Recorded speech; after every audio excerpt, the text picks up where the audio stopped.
Years ago, man am I old, but let's say the mid-1990s, I worked as a woodland firefighter while in the Army Reserves. I worked as a spotter. Basically, I was stationed in a giant fire tower in the middle of a national park. My job was just as it sounds. I would use binoculars and look out for fire, smoke, and other telltale signs of fire. My nearest compadre was 5 miles or so from me. My days consisted of working my shift, taking long walks around the fire tower, being on the lookout for anyone who might be having illegal fires, looking out for wildlife, and staying afoot of bears and wolves.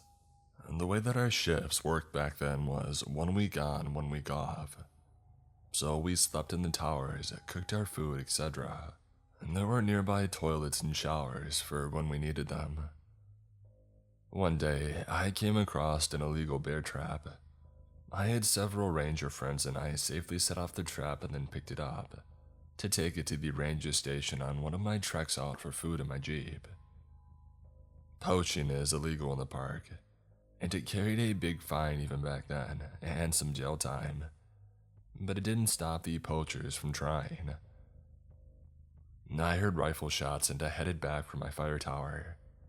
We did have a rifle in the tower to be used in case of emergencies. Just a few months back, a fellow spotter had been mauled to death by a grizzly, so each tower had been outfitted with a rifle. I looked with my binoculars but did not see anything out of the ordinary. I radioed my coworker Ben, an older guy in the adjacent tower. He hadn't heard anything today but had come across a few traps himself. That night, after a dinner of franken beans and toast, I was writing to my future wife when I heard the rumbling of a truck. Thinking that it may be Ben, occasionally he would make the trek over. We would crack open a soda and chew the fat for a bit. But instead, I saw 4 men with rifles get out of the truck. One looked around and leaned up against the truck while the other 3 grabbed traps and began to set them up. I grabbed the rifle and my lantern and headed down the stairs. I was only 21, a farmer's son from a rural Virginia farming town, and even with 1 deployment behind me, I was naive. I should have called it in to the other rangers, but instead, thought that I could talk some sense into 4 dangerous men. I barely got a, "Hey, what are you doing?" out of my mouth before I was roughly shoved by rough hands. My lantern fell and I heard it crack. The rifle was kicked away from me and I felt the breath leave my chest when I was violently kicked in the stomach. I barely had caught my breath when I was grabbed by 2 of the men and was shoved forward into the woods. It seemed like we had walked for many miles, but in reality, it was probably only 1. However, I noticed that there were no sounds. In the forest, it is rarely silent. It's a cacophony of sounds even at night. Owls, the wolves, crickets. But on this night, nothing. Suddenly, I was shoved onto my knees and I felt hot tears well up. I thought of my parents, my little sister and brother and my fiance who were back home in Virginia. I heard the rack of a gun and shut my eyes and prayed. But suddenly, the night erupted. However, it was these sounds of sirens, those of the forest rangers, and behind them in his pickup, Ben, who had tried to radio me that he had heard a car's engine and came to my tower when I didn't reply. The poachers were arrested, and Ben drove me back to the tower. I was still shaking. He didn't lay into me for not following procedure, just said, "That was close, kid." I ended up leaving the job months later to take a job closer to home, but I never ran into any more poachers during the rest of my time. I kept in contact with Ben for a while, sent him a wedding invite and then a photo of my firstborn son in '97. However, as time usually does, we lost track of one another, and a few years back I googled him. He would have been 75 or so to discover that he had passed away a few years back. I don't know whatever came of those poachers, but I know I never want to meet them again.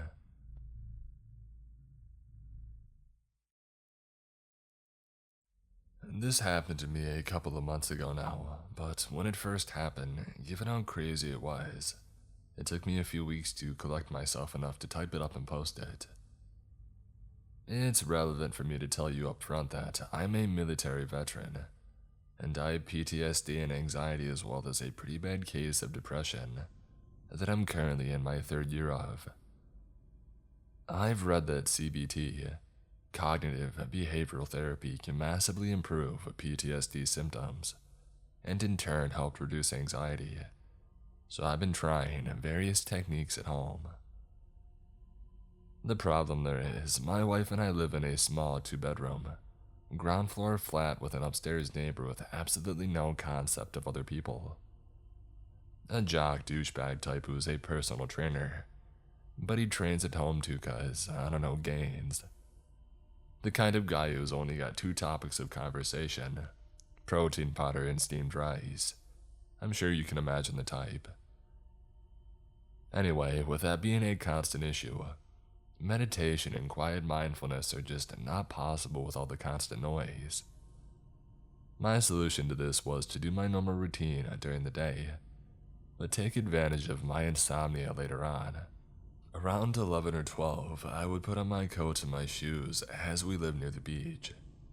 I figured that I could walk to the beach now that there's pretty much no people around. Walk on the sand and be mindful to the sounds of the ocean. Sounds nice, doesn't it? Well, it was the first 2 times, but you know what they say. 3rd time's the charm. The walk to the beach from my home isn't that far. Maybe a little over half a mile, but once I got there, I would walk to the very end of the beach until you reach the cliffs where there is a World War II artillery gun turret, which was another half-mile-ish. Sometimes I would walk the path of the cliff to the gun and stare out into the blackness of the midnight ocean, which was only broken by the occasional flash of light from the lighthouse. I would sit and listen to the waves crashing against the cliffs. Sometimes I would close my eyes and just concentrate on nothing but that sound. I felt safe there knowing that I was alone, just me and the ocean. Usually before I turned tail and head home, I would walk down to a small row of benches. They're all marked with plaques in remembrance of someone who also came and enjoyed the view, although I imagine they came during the day. The benches are close to an old pub that was shut down years ago, and I heard the place used to get used as a dogging site or a brothel or something back in the day. So when I saw vehicle headlights coming towards the pub, I figured it was just some young lads trying to catch some potential doggers at it. I sat on the bench and waited for the car to pass me, but as it rounded a bend in the road further up, I was momentarily lit up by the headlamps. The headlights of the vehicle went off immediately and the car went off-road and out of sight for a moment. At this point, I was fully alert and a bit cautious, so I dropped to one knee and I ducked behind the bench that I had been sitting on. The vehicle drove past me. It was only maybe 40 feet from me, and as the lighthouse illuminated the vehicle, I can now see that it was an old beat-up Land Rover kind of vehicle, with crappy camo paint on the wings. At that moment, someone popped out of the top of the vehicle with a scoped rifle and a big torch.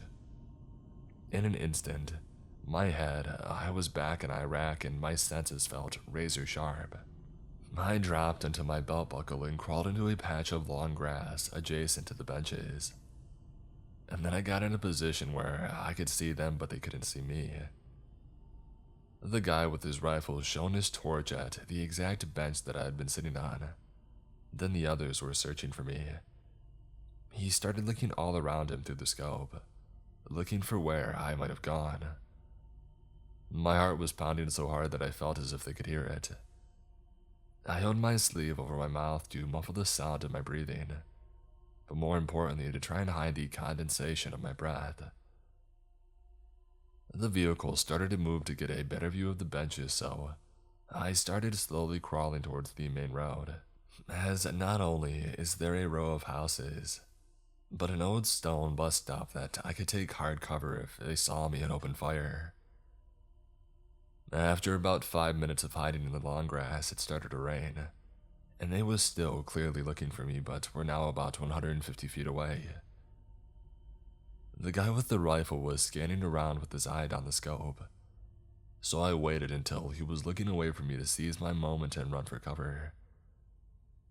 I pushed my hands hard into the wet dirt to launch myself onto my feet, and then I sprinted towards the bus stop, while throwing some zigzags in there just in case they had seen me. Luckily they hadn't, and I was now far enough away that I could take out my phone and call the cops. They were there with a riot van and a squad car in about 10 minutes, and as I was talking to the officers in the van, they spotted the gunner's vehicle and took off after them.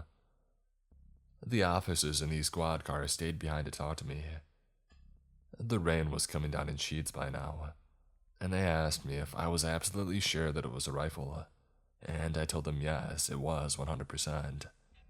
No doubt in my mind at all. The officers both looked at each other and then one of them asked, "And what exactly is your experience with firearms?" I told them that I was ex-army and had seen my fair share of all kinds of firearms. They then asked me what I was doing there after midnight, which is a pretty fair question to be honest. I explained that quite ironically, I was taking a mindfulness walk to ease my PTSD symptoms. They were satisfied with that explanation, if not somewhat amused, and told me that the armed response unit was en route. I asked if they needed me to stay behind and make a statement, but the officers told me not to bother waiting around, because they most likely wouldn't need to take a statement beyond the call that I made. And also, it was raining down like crazy, so I should get home and get dry. It was over, but I still felt super weird and my heart was still thumping hard in my chest. I started the walk home, and when I was about halfway there, a police helicopter buzzed overhead and settled over the area where I had been sitting on the benches, with the searchlight going. It was right then it hit me like a shotgun to the chest. That happened. That was real and it was here. What the heck? My head started swimming. My heart was pounding twice as hard now and my legs felt like jelly. And my lungs felt glitchy. I couldn't breathe properly. I dropped to my knees, crying in the street in the pouring rain, the only light coming from a nearby street lamp with a flickering bulb. I was gasping for breath, thoughts flashing in my head. If I had stayed still, if I hadn't hunched behind the bench, and if I had done any number of things differently or hadn't, then I could have gurgled my last breath alone in the dark and the cold wet dirt, and my wife would be none the wiser till the following day. I have no idea if they were even there for me, and if they were, how could they know that I would be there? I had been there only twice before, I suppose. It's not like there's any animals to hunt beyond foxes. But why hunt foxes from a vehicle with a rifle and a torch at midnight? Anyway, I'm not ashamed to say that the experience terrified me. I guess my army training helped me stay alert and to stay hidden. But I don't really know. I don't go walking at night anymore, and I still have the occasional nightmare about the whole thing.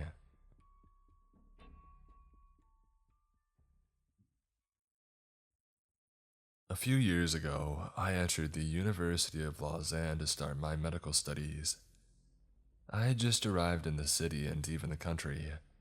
I was very excited to start my year, to discover the university and to meet new people. Everything was going great until the end of the third week. Friday night around 9 p.m., I leave the library, say goodbye to my friends, and start to go home. The pace of work was already very intense, though we had been working all day and I was in a rush to get home. It was my favorite part of the day because I could put on my music, take the subway and then the train, and it gives me a chance to rest and unwind. Anyway, that night it was cold, so there was no one left outside. It takes me about 7 minutes to walk from the library to the subway. I'm walking quietly with my music in my ears when all of a sudden, I get a shiver that runs through my body from head to toe. I start to feel uncomfortable, as if someone was watching me. And at that point, I pause my music and decide to not turn around to check in case the person is trying to be really inconspicuous, and if I notice them, something might happen.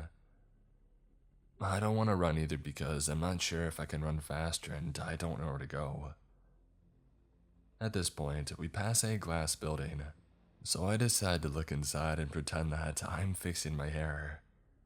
I quickly glance in the corner of my eye and my blood runs cold. There is definitely someone walking a few feet behind me in a hoodie. I try to reassure myself that he had just finished work and that he's going home, that he's cold and that's why he's wearing his hoodie. But I didn't see a backpack, and there are no houses for civilians around. I decide to send a message to my mother saying, "Come and get me in front of the building. Please, I really don't feel it." It is important to know that the university is about 30 minutes by car from my house. At this moment, I don't find any other solution than taking refuge in a building while waiting for my mother to come and get me. As I was about to go back, I opened the door, took off my helmet, and went down these stairs to find a hiding place. We had entered by the 3rd floor. I thought that I was out of trouble when suddenly, I hear the door that I came in through open up. This time, I'm sure that he's after me, but since I'm new, I didn't know this building and where it led to. I run downstairs at full speed and I hear behind me the footsteps of this guy running down the stairs at full speed as well. I run without looking, being sure that he is running faster than me and that he'll catch up with me. I don't even know where I'm going, but I pray that I don't fall into a dead end. Looking back, I even think that it was really like in The Shining with the labyrinth scene. I didn't know how far ahead of him I was, so I opened a window in the hallway to make it look like I was out of there, and I opened a door a little further. It was a huge auditorium in the dark. I went down the stairs and hid under a desk in the middle, and I put my phone on silent. My mom had been texting me a lot asking me what was going on, and saying that she was on her way with my dad. I texted her, "I'm in the name of this building, and he's looking for me, please come quickly." I hid under that desk thinking that I was screwed. My hiding place sucked and he was going to find me any second. But then I heard a thud and a huge scream. And I don't think I've ever been so scared in my life as when I heard that scream. For 15 minutes, my mother was sending me messages, telling me to hang on. And at the end of those 15 long minutes waiting for him to find me, I finally got the message from my mom where she says that she is here with the police, that they're going to enter the building and that they need to know where I am. I just tell them that I'm on the 2nd floor because I had no idea what room I was in or which way I was going. After 2 minutes, I hear the door of the auditorium, and it was the police that came to get me. Once I got out, they took my statement and said that they would check with the university management. The next day, they contacted us and said that they saw on the surveillance cameras that there was indeed someone who had followed me when I had entered the building, but there were no cameras inside. You can't see the guy's face and therefore you don't know who it is. They just said that security was going to do patrols at night and advised me to have someone with me when I went out at that time. We never heard about it again, and that's good.